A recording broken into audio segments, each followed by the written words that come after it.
Can you take this? It's not necessary for me. Laptop.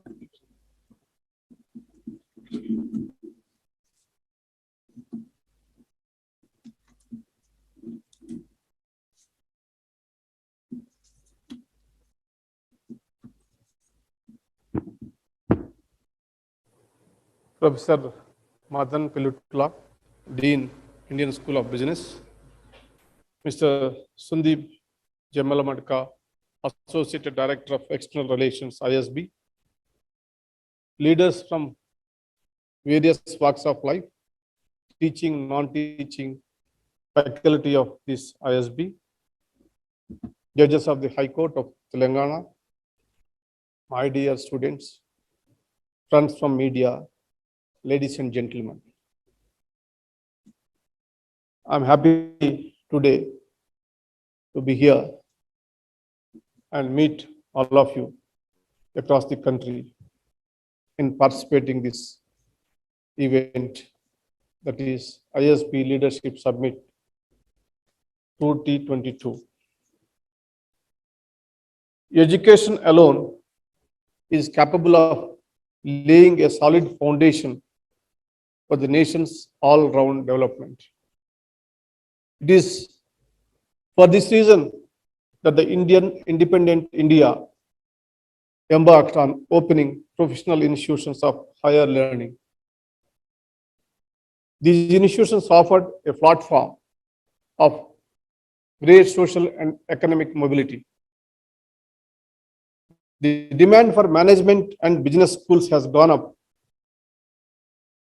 considerably since liberalization. The Indian School of Business came into existence as a result of collaboration between premier corporate bodies. In fact, this has now become an ideal template for business education. On various metrics, the Indian School of Business ranks as the best business schools in India. It is recognized not only in this country, but also globally. Alumni of this institution have risen to the top in various fields and are making waves wherever they go. All of this was achieved in short span of 20 years. The way leaders of the business and consultants worlds had come together to establish this institution is a story in itself.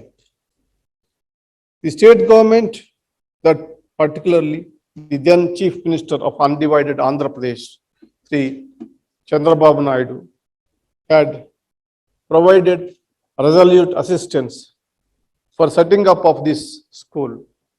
Without his efforts, this business school would not have been the successful institution that it is today. Years after years, you have heard prominent leaders, business in community, leading entrepreneurs and erudite economists. I must admit, I am not an expert in business, accountancy, or economics.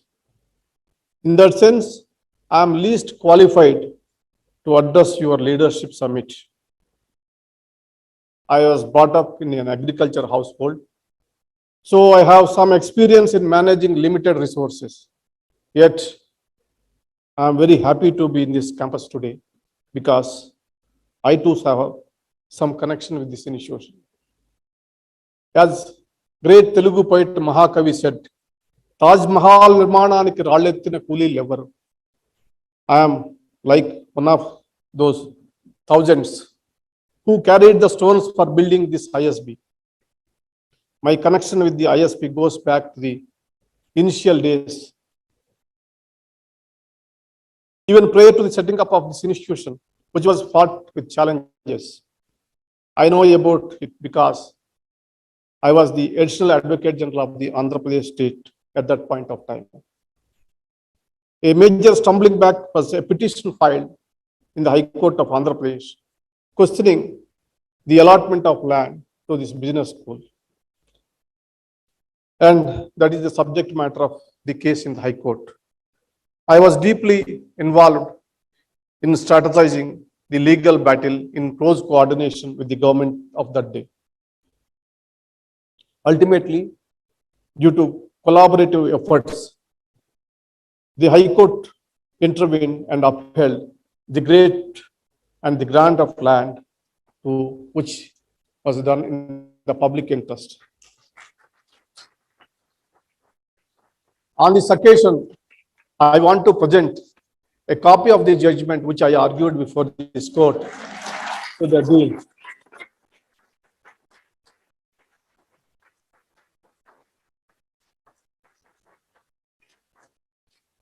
And I want to say a few things about the facts of the case. One of the famous judge, one of the greatest judge of this country, retired Judge Justice B. Sudarshan Reddy, a single judge of this court, he wrote a very wonderful and beautiful piece of judgment. It has the literature, law, everything. It's really a wonderful judgment. I request all of you must study. It is like reading a novel. He explains, he says, there is a beautiful and tiny village called Manikonda, surrounded by hillocks, adjoining the Hyderabad metropolis, which remained unaffected by the modern civilization till recently. That's how he started. And he says, 250 acres of the land was given to set up a primary business school, management school, in important training in the fields of business and allied areas to the students all over the world. It has wrote a wonderful judgment, and I request, it has discussed about the policy, how the admissions in the school, like everything. And it's a good judgment. I remember the dose, how difficult to write these judgments. Thank you, sir. Please keep it, circulate it to all the members.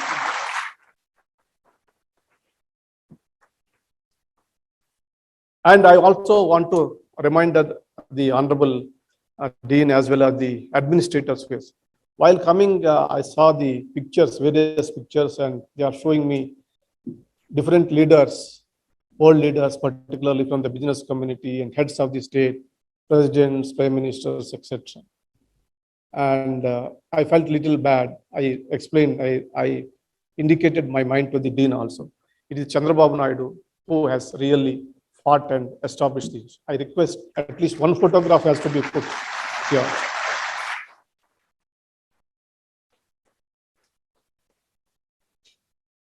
I am extremely proud to be able to say that I was a part of the establishment of 3 world-class institutions in Hyderabad city. One is NALSA, second one is International Arbitration and Mediation Center. 1 year back I have established it here. Third one is this business school. For us, this is about just introduction. I will go to my experiences.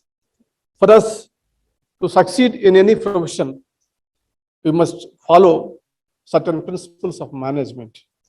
Even when it comes to management of courtroom by judge, or management of cases and clients by a lawyer, or management of a law firm, the principles and techniques of management have a significant role to play. As I said earlier, I will not be able to add to your understanding of business, but I would like to share my experiences in administering the affairs of the Indian judiciary. I hope you will be able to analyze the same and draw appropriate conclusions. In fact, when the offer was made to speak in this gathering, the request was specific that I have said that law is administration of justice, has nothing to do with the business students. They said, no, you have to explain your experiences as a chief justice or a judge. So that's why some paragraphs I have narrated about my experiences and about the running of the judiciary of this country. Speaking of my journey, I started as an ordinary first generation lawyer from the taluk level from Vijayawada without any support. I moved to Hyderabad with the hope of gaining access to a wider canvas. I believed in my ability to work hard with dedication and sincerity. With a bit of luck on my side, I could represent a wide range of parties from workers to chief ministers. As a practicing advocate for about 17 years, I worked as a judge of High Court for 13 years. Thereafter, I assumed the position of acting Chief Justice of High Court of Undivided Andhra Pradesh and went to become the Chief Justice of Delhi High Court. Since my elevation to the Supreme Court, I worked 7 years as a Supreme Court judge and 1 year, 4 months as a Chief Justice of India. I completed 22 years, 2 months. Chief Justice of India assumes the office under a set of circumstances that are unique to his time. With people think that the office carries a wide range of powers, we must remember the responsibilities and challenges which come with it. The role of Chief Justice India calls for leadership, long-term vision for the institution. I assumed when the country was going through the most lethal second wave of COVID-19, the pandemic was completely disrupt physical hearings. During my tenure of 16 months as the Chief Justice of India, despite our best efforts, the Supreme Court could sit for just 50 days of physical hearings. Vacancies has filed up. Pendencies was a massive challenge. Based on my own assessment, I felt I needed to focus on 3 key issues: filling up of the judicial vacancies, augmenting the judicial infrastructure, deployment of modern technology in functioning of courts. Filling up of the vacancy is not an easy achievement. It is a result of determined consensus building exercise. In my 16 months, the Supreme Court Collegium could ensure appointment of 11 judges to the apex court. And out of 255 persons, I have recommended for the judgeship of various high courts, 233 already appointed. This amounts to nearly 20% of the total sanctions of the high courts in the country. Due to concerted efforts, we could make considerable progress in appointing more women judges and promoting social diversity on the bench. We got 15 new chief justices of various high courts during the same period. About 100 vacancies in various tribunals were filled during this period. To complement the strength of the judiciary, we need to have state-of-the-art infrastructure in place. The nationwide study that I had considered and commissioned revealed certain hard truths about the poor state of judicial infrastructure in this country. The state of judicial infrastructure in India, even after 75 years of independence, is disturbing. This prompted me to propose an institutional mechanism to address the issue. Since no one understands judicial requirement better than the judiciary, in my proposed structure had given primacy to the judiciary. Unless a comprehensive study is made in place, this problem is going to haunt the judiciary for decades to come. The pandemic forced us to depend on technologies. I wanted to build upon our entry into the virtual world. In the model court complexes I had proposed, technology was inseparable part. We must co-opt modern technologies in every aspect of the functioning of courts to be able to catch up with even the feelings.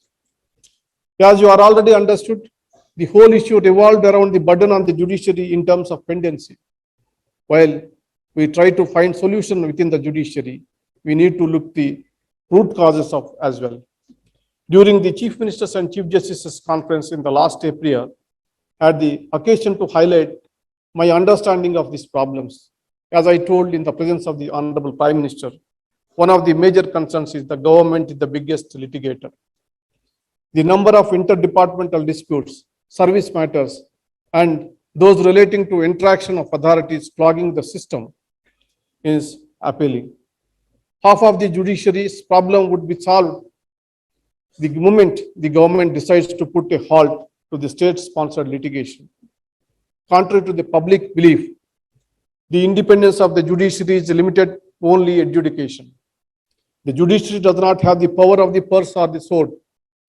When it comes to the financial support and appointments, coordinating with the government is always like walking in a tightrope. During my tenure, I also wanted to foster a sense of belonging among the people towards the judiciary. The fact the judiciary is there to serve the people needed to be emphasized. And this is what I tried to do through my public speaking. I was happy to note that the media acted as a collaborator in my mission by spreading the message. From the above, I think I have made it quite clear that the duties of Chief Justice of India are not just limited to the Supreme Court, but extend to the entire judicial system across the nation. The Chief Justice of India has to pay attention to the standards of legal education, to building a constitutional culture among the people, apart from the problems being faced by the district judiciary and the high courts. The Chief Justice of India must not only highlight these issues, but must also attempt to resolve them within his or her limited time in office. And the Chief Justice of India must do it in the face of various pressures from different quarters, the government, the opposition, the lawyers, judges, NGOs, civil society, social media, etc. The Chief Justice of India wears many hats.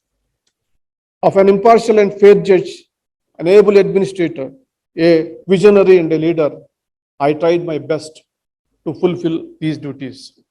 Within the available time, I tried my best to take care of the institution, to improve the pay and working conditions of the judicial officers, and to resolve pending issues with the bar and the Supreme Court employees. I tried to be approachable and create an environment where everyone has motivated to work. I tried to ensure that the courts were welcoming spaces for the litigant public. I made sure to reach the public so that they could realize the importance of the Supreme Court, the judicial system, and the Constitution.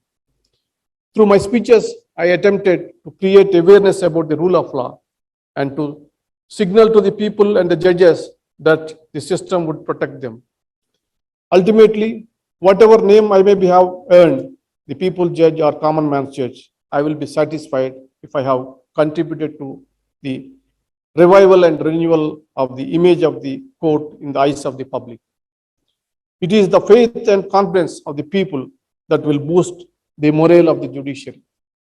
For those among who are interested, it may be a good case study to analyze and draw conclusions about the efficacy or otherwise of the path that I visualized for the judiciary during my tenure. Apart from recounting my experiences, after looking at the audience and the occasion, I thought it would be appropriate to share some of my thoughts relating to the responsibilities of young business school graduates in today's world. The significance of business education is contemporary times cannot be understood. The true strength of our nation lies in the youth of our country. 1/5 of the world's youth live in India. These huge human resources, if properly trained, will drive economic progress. With the West falling short of skilled human resources, it is India to turn to fill the gap globally. Education and social development are closely connected with each other. Addressing the issues affecting our society requires contributions from all fields and all players, be it medicine, law, science, or business. None of these fields can find societal relevance if they operate in an isolated manner. The world of business is no exception to this. Business is not only a means of generating wealth, it is a means of economic liberation. While trying to maximize profits, we must draw a line and stay away from exploitation of all forms. This is the reason that I think a basic understanding of the Indian Constitution is essential for all, including business students. Of course, when the government is at its maximum, it is necessary for business managers and owners to stay abreast for the changing legal landscape, be it labor laws, environmental laws, taxation, corporate laws, etc. We need to understand that raising inequity is the key aspect which will deter economic growth. In fact, this raising inequity is a profound challenge on all levels, be it in social, economic, or political. These growing economic disparities will inflict huge social costs on individuals who will slowly fail to afford the basic necessities of life. This has the potential to stir great social unrest and disharmony. In this context, I have a piece of advice for you. You are trained to emerge as business leaders. While generating wealth, you must adopt models which will ensure proportionate distribution of wealth among the stakeholders. Accumulation of wealth disproportionately in a select few hands is a sure sort of formula for friction in the society. Poverty elevation and equitable income distribution are the need of the hour. Apart from the above, one thing that may be considered is the revival of rural and cottage industries and increasing the robustness of local industry. For instance, the local neighborhood retailers have shown great resilience to withstand the challenges of multinational corporations. The reason may be the unique role that these stores and the local marketplaces play in society. They are not just sites where business is conducted, but are places where people find support, assistance, and social connections. This needs to be kept in mind during any analysis. Our local models, which are integral to our social fabric and culture, have to be protected and strengthened. I hope my words are good enough to provoke new ideas and thoughts. Don't be afraid to take risks and to innovate. There will be no shortage of cynics who will always attempt to undermine any good job that is done. Fortunately, the world does not revolve around cynics. Remember, as they say, if you do not ruffle any feathers, you are probably not doing anything worthwhile. I have always believed in this. As Aristotle said, the only way to avoid criticism is to do nothing, say nothing, and be nothing. I congratulate the ISB community for successfully leading the institution to become one of the top ranked in India and abroad. I wish ISB all the best. I hope you continue to mold future leaders and entrepreneurs and create a strong workforce to meet Indian and global requirements. Your campus is ideally located in the city of Hyderabad, which offers unlimited opportunities for innovation and incubations. Due to consistent efforts, the city of Hyderabad and the state of Telangana have emerged a role model for attracting investments and in creation of wealth and employment opportunities. The Chief Minister and the Telangana state government deserves rich compliments for this. The government of Telangana continues to build on the solid foundation laid in the late 90s and early 2000s in the wake of liberalization. This is how the government should function. Irrespective of which party is in power, the successive government should strive to improve upon what they have inherited from predecessors. No one understands this better than the Chief Minister and the government of Telangana. I wish them all the best in their endeavors to take the state of Telangana to greater heights. Professor Madan Pilutla, Dean Indian School of Business, has been requesting me to attend this event from much before I demit office. Surprisingly, he has not given up even after I became the former Chief Justice. Sandeep Jamalamada, Associate Director, External Relations, has been relentlessly pursuing my office for this event. As I could see, you are going to have 10 stimulating sessions where leaders from diverse backgrounds such as arts, sports, bureaucracy, fashion, etc. are going to enrich your thinking. And I also I heard few students who studied here told me that the course is so tough and the time limit is very less, 1 year you have to complete. I request them to consider to expand little bit more, so you should not be under pressure.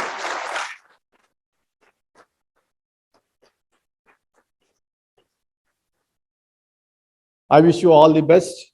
I thank you for giving this opportunity to address some of the brightest minds of this country as part of the prestigious ISB Leadership Summit. Thank you. Namaskar.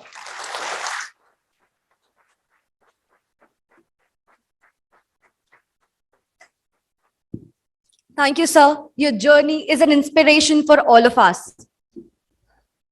I would now like to invite Teja on the stage with the memento and request Dean Professor Madan to present Honorable Mr. Justice N.V. Ramana with a memento as an expression of our gratitude and facilitate signing of the prism. Can I take out? Please.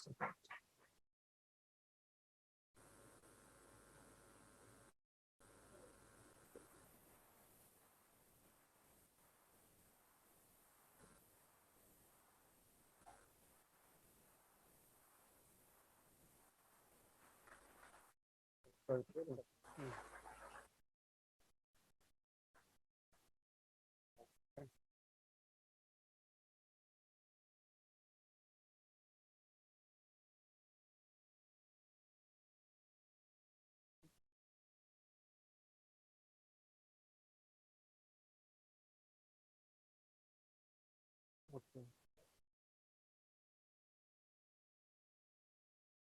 Yeah.